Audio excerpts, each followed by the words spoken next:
What's up, Lego builders? Welcome back to Coconut Brick Studios. Today I'm taking a little break from the Lego videos, but keeping it within the YouTube realm. I'm going to be talking about 5 gadgets to buy to take your YouTube channel to the next level in 2022. So one of the reasons this video came about is, as a lot of you guys know, I am an avid lover of the video making process. From setting up your shot, to creating different angles, to lighting, to cinematic footage. I love learning about and improving everything that goes into making a compelling and interesting video. And as a result, I'm always on the hunt for new gadgets that can improve my video qualities and just take my content to the next level. And I know a lot of you guys are of a similar mindset, so I decided to make this video to share with you guys. Now, this isn't going to be the most budget-friendly video, so if you're just barely starting out a YouTube channel and you're still just buying, the basic beginning, and you're still just getting stuff to actually start making videos, you might want to log some of these away for the future when you've got the basics down and you're ready to take the next step with your YouTube channel. However, that being said, I made sure that all of the items I picked have a pretty wide price range. So if you don't want to spend as much as I do, there are definitely cheaper options that will still get you similar or the same results. If you guys are excited to see what these 5 gadgets are, don't forget to go ahead and execute Order 66 on the like button.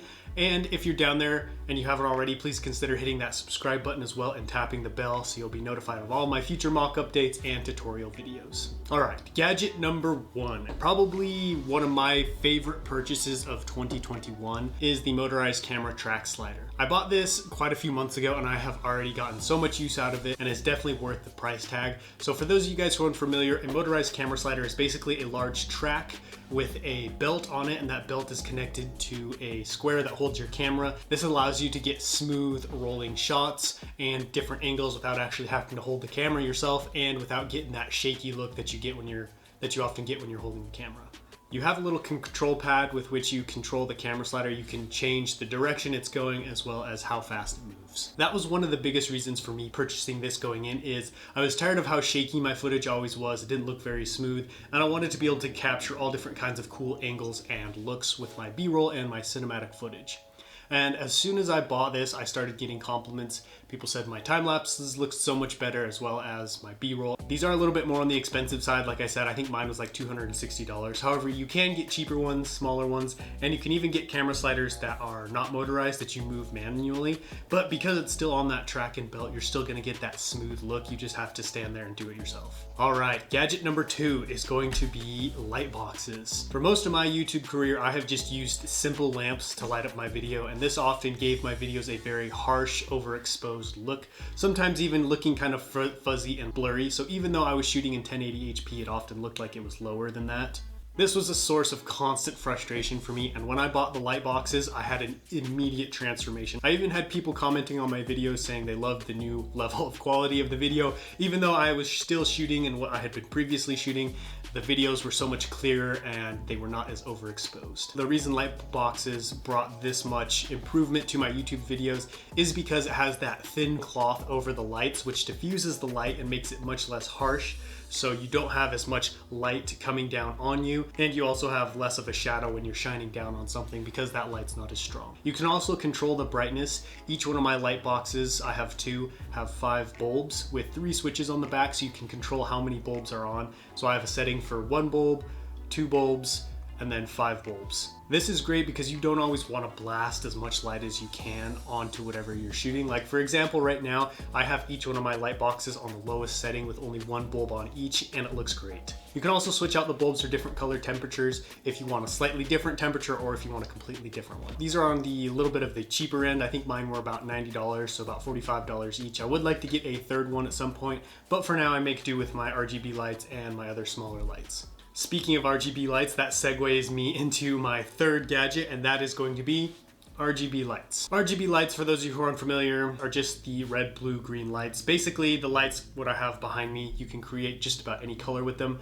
They typically come in strips, which makes it nice for placing along large flat surfaces or lighting up set collections or any other kind of display piece. The reason I put these on the list, even though they're pretty cheap and I feel like a lot of people already have them, is going to help you pick the right vibe for your video. Your typical lighting temperatures like daylight or warm, kind of that yellowish one, or the bright white one, are great when you're trying to get this professional setup or when you're trying to properly display or light something for a review or a tutorial.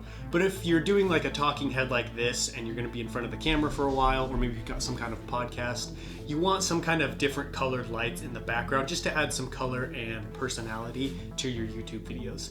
This definitely helped me a lot. I didn't necessarily see this as something I really needed until I had these, but I feel like being able to change the color behind me really helps me set different tones, whether I'm live streaming, doing a podcast, or some kind of intro and outro video for a... These are really cheap. I think I got mine for like $30 and it was like 50 feet or something like that of light, so I was able to light up this entire shelf wall behind me. And setting the right vibe is very important. You know, people are going to keep continuing to come back to your videos because they like how they feel when they watch your video. If you relax them, if you have the right colors, if they're fun and entertaining, people are going to want to see more of that. You know, I feel like a big struggle with lighting yourself is lighting behind you, because it's really easy to set lights up here, but if you have lights back here, typically, you know, they're going to reflect in the camera, they're going to be bright, they're gonna throw off the depth of your video. But these help set a really nice look for the shot behind you, and they typically face down because you're putting them on the roof or floor of something. That way you don't get too much reflection into your actual shot. All right, gadget number 4 is a secondary camera. What I mean by that is typically when you're filming, you have the camera that's in front of you, right, that you sit down and face. But a great way to improve your videos and make them even more watchable is to set up a second camera angle. What I mean by that is typically if I have my main camera right here, I would like to have something over here on this side or over here, maybe even up above. That way periodically throughout your video, you can take from this secondary B-roll footage and then splice it into your video, especially if you have a very long talking head, kind of like what I'm doing right now. It's nice to have a secondary camera off to the left or to the right.